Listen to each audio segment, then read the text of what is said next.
Tom Parker Bowles s'y promène donc avec les lettres privées de la princesse Diana dans le coffre de sa voiture, et l'excuse qu'il a donnée pour les posséder est honnêtement plus confuse que la découverte elle-même. Si on vous prend en flagrant délit avec des documents parmi les plus sensibles de l'histoire royale moderne, on s'attendrait à avoir une meilleure explication. Mais non, lorsque le roi Charles a ouvert le coffre au palais et y a trouvé des dossiers étiquetés Diana Confidential. L'explication qui a suivi était en gros. On me les a donnés pour un projet de livre. Un projet de livre. Ce type est critique gastronomique. Il fait des critiques de restaurants. Il écrit sur le fromage et le poulet rôti. Et on est censé croire que des documents gouvernementaux confidentiels et des lettres manuscrites personnelles de Diana lui sont tombés dessus par hasard, comme documents de recherche. C'est là que ça devient bizarre.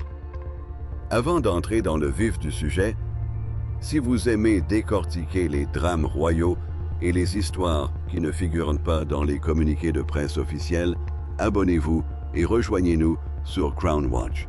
Nous décortiquons tout ce que le palais préférerait que vous oubliez. Bon, revenons à nos moutons.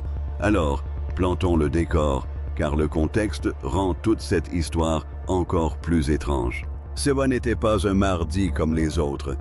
C'était la soirée d'un grand banquet au palais de Buckingham. On parle de lumière dorée, de lustres, de chefs d'État, d'ambassadeurs et de célébrités. Un événement où chaque geste est pensé et chaque sourire répété. Charles était enfin devenu roi après une attente plus longue que celle de tout autre héritier dans l'histoire. Ce banquet devait être l'occasion pour lui de démontrer sa force, de prouver que la monarchie était stable sous son règne. William et Catherine arrivèrent resplendissants, elle dans une robe vert émeraude profond qui attirait tous les flashs des appareils photo. Charles et Camilla entrèrent main dans la main. Sa robe argentée scintillait. La foule applaudit poliment.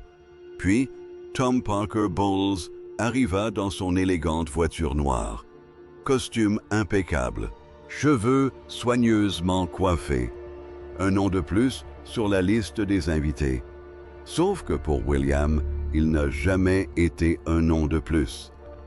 Il était le rappel vivant que la famille de Camilla s'était infiltrée au cœur même de la monarchie, et cela se lisait sur le visage de William dès que Tom est sorti de la voiture.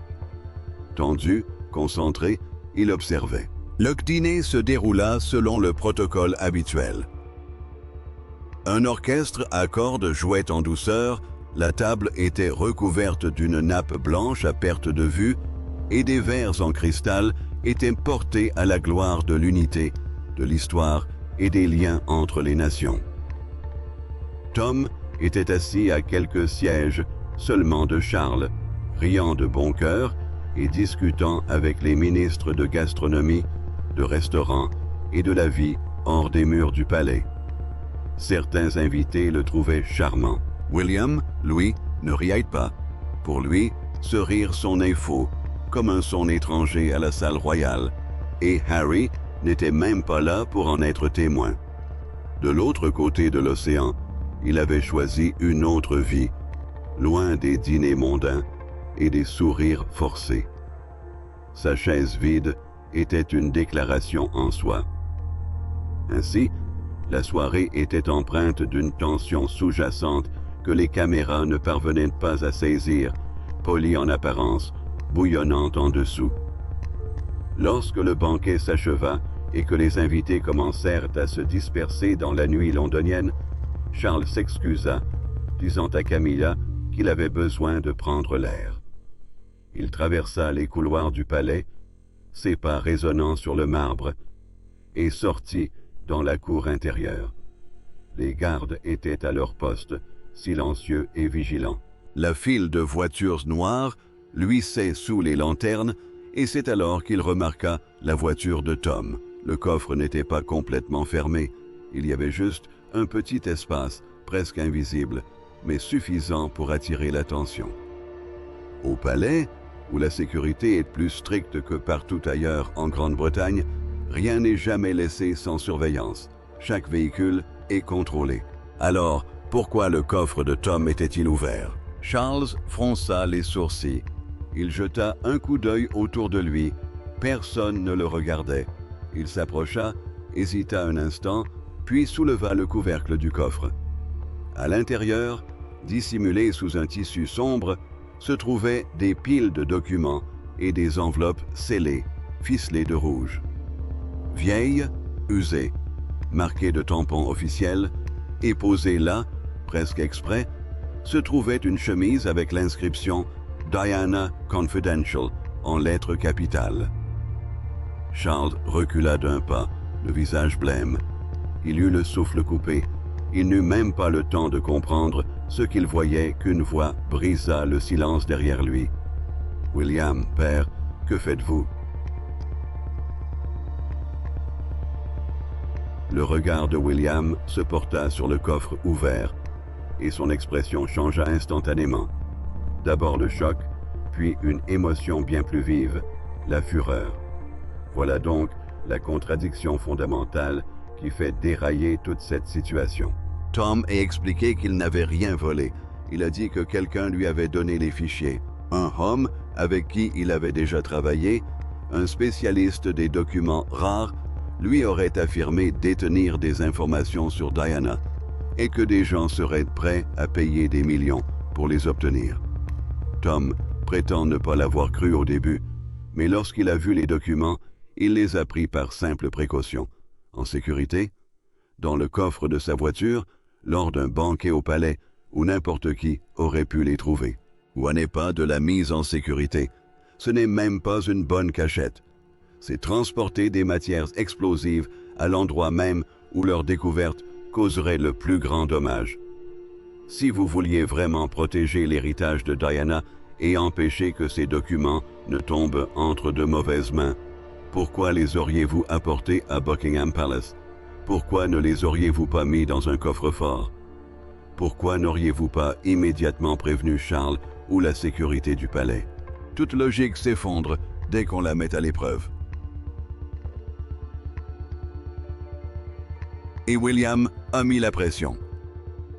Il a pointé le coffre du doigt, la voix tremblante de rage, et a ordonné à Tom de lui expliquer pourquoi les lettres personnelles de sa mère, des rapports gouvernementaux et des dossiers secrets se trouvaient dans la voiture du fils de Camilla. « Ne me mens pas, dit-il.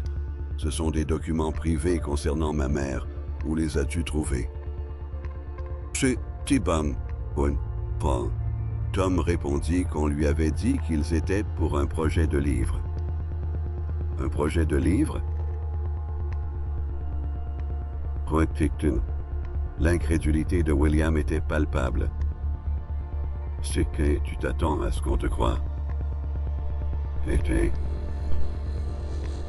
Que les lettres personnelles de Diana vous aient été remises pour un livre de cuisine. Cette simple phrase suffit à illustrer l'absurdité de la situation. Tom est critique gastronomique. Son identité professionnelle repose entièrement sur les restaurants et les recettes. L'idée que quelqu'un l'ait approché avec des documents royaux classifiés pour un projet littéraire est non seulement invraisemblable, mais elle ignore complètement le fonctionnement de tout cela. Les documents confidentials ne circulent pas par hasard sur le marché des manuscrits rares, attendant que les critiques gastronomiques s'en emparent. Si quelqu'un possédait réellement les lettres confidentielles de Diana, elles seraient transmises à la presse. Isles s'adresserait à une maison d'édition spécialisée dans les biographies royales. Il s'adresserait à quelqu'un capable de payer les millions mentionnés par Tom. Il ne les tendrait pas au fils de la reine consort en lui disant « Tenez, utilisez-les pour votre prochain livre sur les pâtes. » Charles tenta de jouer les médiateurs, mais on voyait bien qu'il était partagé. D'un côté, son fils, le futur roi, la voix empreinte d'une colère légitime. De l'autre, sa femme Camilla, celle qu'il avait tant lutté pour protéger, et son fils désormais lié à un secret qui pourrait ruiner la couronne. Lorsque Charles sortit une enveloppe et l'ouvrit d'une main tremblante, il y découvrit une lettre écrite de la main de Diana. Une écriture familière, élégante, indubitable. Il ne s'agissait pas de simples documents. C'étaient des fragments des pensées intimes de Diana, glanés dans ses jours les plus sombres. Sa main tremblait, il pouvait à peine poursuivre sa lecture. Et William observait la scène, sa fureur grandissant à chaque seconde d'hésitation de son père. « Ça s'arrête maintenant, » dit William. « Soit on le confronte ce soir, soit je le ferai. » Ici, mais une chose est claire, père. Si vous le protégez encore une fois, vous me perdrez. Ce n'est pas une menace proférée à la légère. C'est l'héritier du trône qui trace une ligne dans le marbre et qui indique clairement au roi le prix de la loyauté envers la famille de Camilla. La chronologie est importante car elle montre à quelle vitesse la situation a dégénéré, passant d'une découverte privée à un scandale public. Cette confrontation dans la cour a eu lieu tard dans la nuit, après le banquet. À l'aube, la nouvelle était parvenue à Camilla.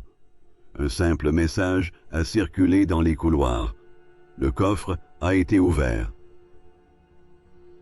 Elle se redressa dans son lit, les draps de soie tombant autour d'elle, et comprit aussitôt ce que cela signifiait.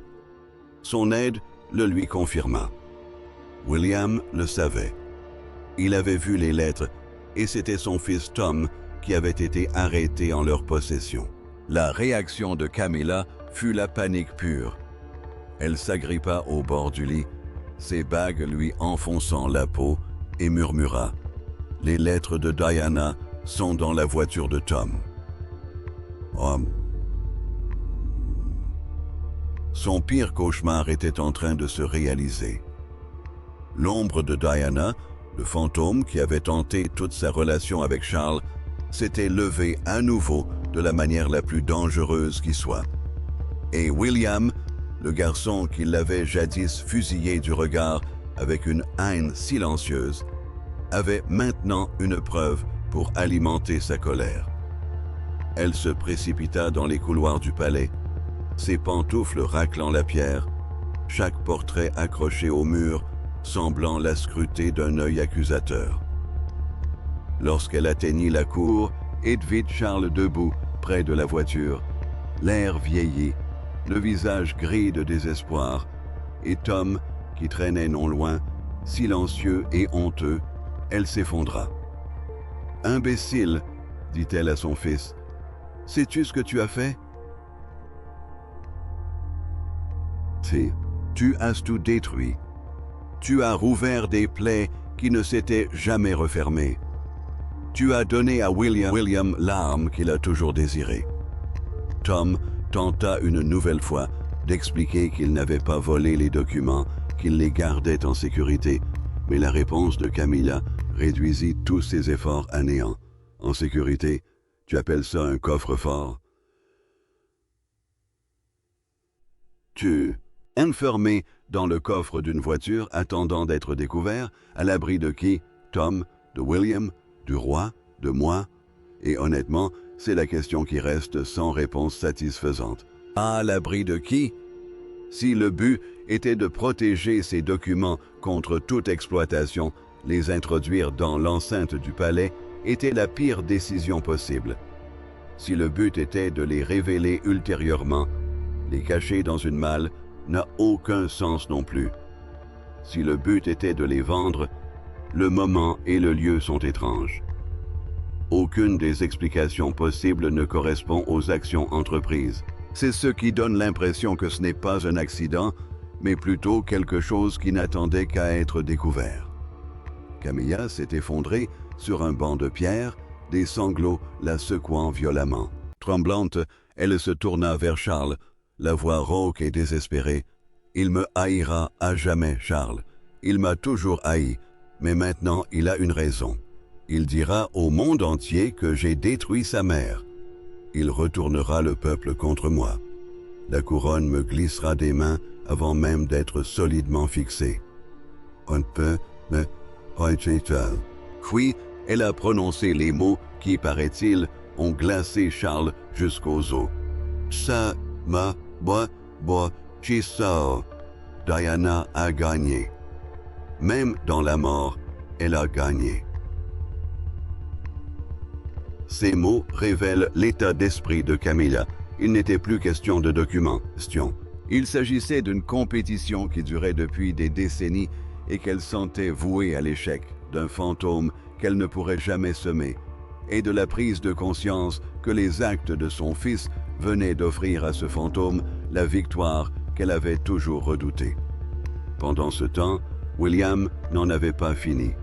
Il avait quitté la cour, mais la tempête qui faisait rage en lui était toujours vive. Il dit à son père, « Demain, je dirai tout à Catherine, et si Camilla ne le sait pas encore, elle le saura. Tu ne peux pas étouffer ça, père. Tu ne peux pas le protéger, pas cette fois. » Puis, dans ce qui allait devenir le tournant de toute la crise, William décida de s'exprimer publiquement.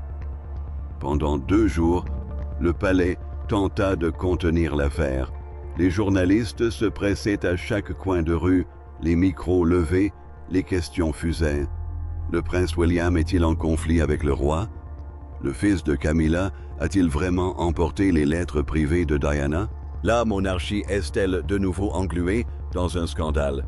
Le palais n'a fait aucune déclaration. Le silence était censé les protéger, mais il devint la réponse la plus éloquente. Puis, William sortit du palais de Kensington, Catherine à ses côtés, et il brisa le mur. D'ordinaire, William salue poliment, prononce quelques mots prudents, puis se retire. Pas cette fois. Son regard était froid, ses épaules raides, sa mâchoire crispée par la fureur. Il leva la main pour faire taire la presse, et, à la surprise générale, celle-ci obéit. Sa voix était ferme, mais chargée de véhémence. Je ne parlerai pas longtemps, mais je dirai la vérité. La mémoire de ma mère le mérite. Les journalistes se penchèrent en avant. Les journalistes. Titi. Récemment, j'ai découvert des effets personnels de ma défunte mère, la princesse Diana, cachée dans un endroit où il n'aurait jamais dû se trouver. Il s'agissait de ses lettres privées, de ses peurs les plus intimes, de ses sentiments les plus profonds. Ils n'ont pas été respectés. Ils n'étaient pas en sécurité. Des murmures d'effroi parcoururent la foule. Catherine baissa les yeux, les mains crispées. William reprit, la voix plus ferme. « Je ne donnerai pas de détails aujourd'hui, mais je veux que le monde entier le sache. La dignité de ma mère ne sera pas bafouée, ni par ce palais, ni par personne. »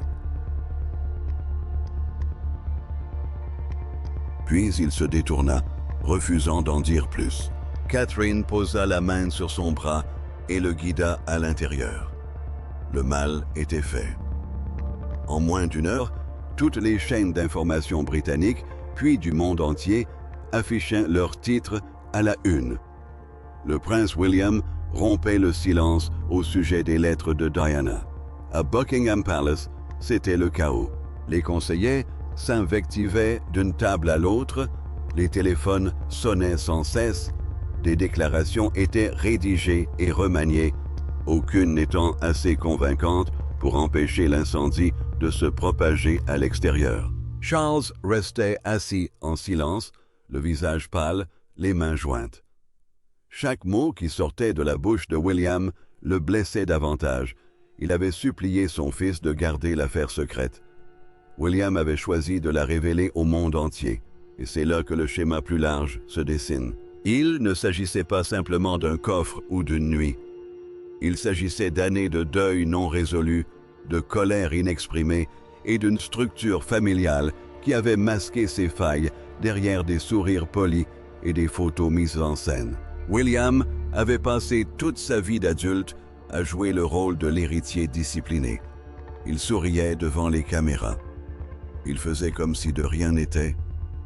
Il se tenait aux côtés de Camilla lors des événements et n'avait jamais publiquement admis la douleur que sa présence lui causait. Mais cette malle, ces lettres, l'écriture de Diana, tout cela avait brisé quelque chose en lui. Cela l'avait forcé à dire tout haut ce qu'il n'avait jamais exprimé qu'en silence. Toute ma vie, j'ai dû faire semblant que cette famille était unie, mais elle ne l'était pas. Elle s'est brisée dès l'instant où tu l'as choisie elle plutôt que maman. C'est ce qu'il a dit à Charles dans la cour. C'est la plaie qui s'infecte depuis des décennies. Le coup a tout simplement arraché le pansement. La réaction du public a été immédiate et féroce. Des foules se sont rassemblées devant les grilles du palais, brandissant des photos de Diana. Elles scandaient son nom comme si elle était revenue d'entre les morts pour s'opposer une fois de plus à la monarchie. Les réseaux sociaux ont été inondés d'images d'elle, d'anciennes interviews, de ses célèbres phrases sur son statut de princesse du peuple. Pour beaucoup, c'était comme si elle renaissait de ses cendres, son esprit porté par la ferveur de son fils. Les chaînes américaines ont repassé en boucle la déclaration de William. Les commentateurs se demandaient si c'était le début du déclin de la monarchie. Les journaux ont publié des photos contrastées. D'un côté, Diana souriante, de l'autre, Camilla en larmes.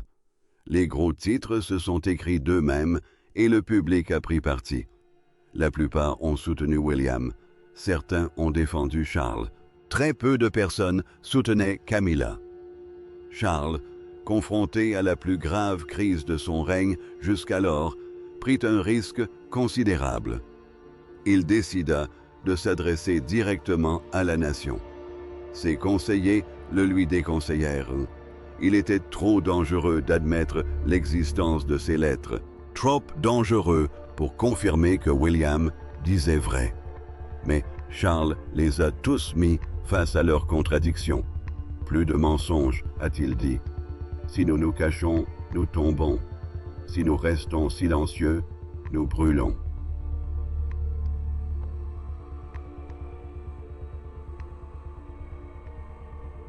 Le peuple doit m'entendre, pas demain, pas la semaine prochaine, aujourd'hui.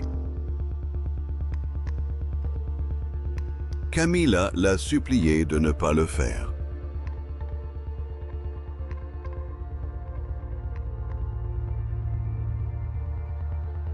Si vous parlez d'elle, vous m'enterrerez. Chaque mot que vous prononcerez placera Diana au-dessus de moi, même dans la mort, et le peuple ne me le pardonnera jamais. Charles la regarda d'un air fatigué et dit « Ce soir, je ne suis qu'un père brisé. » Son discours fut bref, mais chaque mot résonna profondément. Debout dans la salle du trône, sous les crépitements des flashs des appareils photo, il parla non pas comme un roi, mais comme un homme. Il a reconnu que les lettres personnelles de Diana avaient été retrouvées à un endroit où elles n'auraient jamais dû se trouver. Il a admis que cela avait profondément blessé sa famille et surtout William.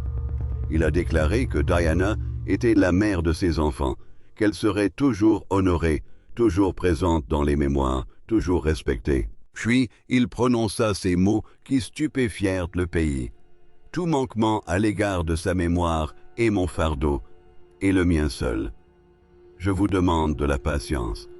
Je vous demande de trouver la paix, et je demande pardon à mon fils. » La réaction fut immédiate. Partout en Grande-Bretagne, la foule applaudit sa sincérité. Pour la première fois, beaucoup eurent le sentiment que Charles avait parlé avec son cœur, et non avec des mots appris par cœur. Mais d'autres transformèrent leurs larmes en chants à la gloire de Diana, scandant son nom comme si elle était encore vivante. La presse loua son courage, mais souleva des questions délicates. Si Charles admet son échec, Camilla est-elle digne de devenir reine? Si William est le gardien de la mémoire de Diana, devrait-il accéder au trône plus tôt que prévu? À l'intérieur du palais, Camilla s'effondra en larmes. Elle se sentait dépouillée aux yeux du monde, sa couronne lui glissant entre les doigts comme du sable. Tom jura entre ses dents, sachant que la responsabilité du coffre ne le quitterait jamais. William, assis dans son bureau avec Catherine, écoutait en silence les paroles de son père. Quand elles furent terminées, il ne manifesta aucune joie. Il ne jura pas, il murmura seulement. Enfin, il a dit la vérité. Catherine lui prit la main et demanda « Alors, vas-tu lui pardonner ?» William fixait la nuit noire par la fenêtre. Sa mâchoire était crispée, son regard toujours féroce. « Je ne sais pas, » répondit-il. La vérité a éclaté, mais la vérité seule ne guérit pas. Et c'est là que réside le véritable enjeu de cette histoire. Non pas dans la découverte, ni dans la confrontation, ni même dans le tollé public. Il réside dans le fait qu'une famille bâtie sur le silence et la gestion de son image a finalement vu ses mœurs s'effondrer sous le poids d'une vérité qui n'était pas complètement résolue. Les intentions de Tom Parker Bowles étaient-elles innocentes? Peut-être pas. Peut-être que quelqu'un lui a vraiment remis ces documents. Peut-être pensait-il vraiment les protéger. Mais la façon dont tout s'est déroulé, le coffre ouvert, le banquet au palais, le timing, l'excuse du projet de livre, rien de tout cela n'explique rien. Cela révèle simplement une famille qui n'a jamais vraiment fait face à son deuil, à sa culpabilité, ni à ses fantômes. Les lettres de Diana étaient enfermées dans les archives, mais son souvenir n'a jamais vraiment été enterré. Il attendait simplement que quelqu'un soulève le couvercle. Catherine, témoin de tout cela, écrivait ce soir-là dans son journal intime. Mais, j'aime mon mari, mais je crains pour lui. Je crains que sa colère, si elle n'est pas apaisée, ne devienne ce qui le détruira. Le monde nous veut peut-être comme roi et reine, mais je ne souhaite que la paix pour notre famille. Je prie pour qu'il se souvienne que la couronne n'est pas un prix. C'est un fardeau. Et les fardeaux portés avec colère peuvent briser même l'homme le plus fort. Elle referma le livre et souffla la bougie. La pièce semblait sombre, mais le poids de tout ce qui s'était passé ne s'allégeait pas. Car le coffre était de nouveau fermé, mais les questions restaient sans réponse. Qui avait réellement remis les dossiers à Tom? Pourquoi maintenant? Que cachait-on d'autre parmi ces papiers? Et surtout, que ferait William de la flamme que le souvenir de sa mère avait ravivée en lui? La monarchie a survécu au discours, aux gros titres, à la nuit. Mais la fracture entre le père et le fils, entre le passé et le présent, entre la couronne et la vérité, ne s'est pas refermée. Elle a simplement cessé de saigner, le temps que les caméras détournent le regard.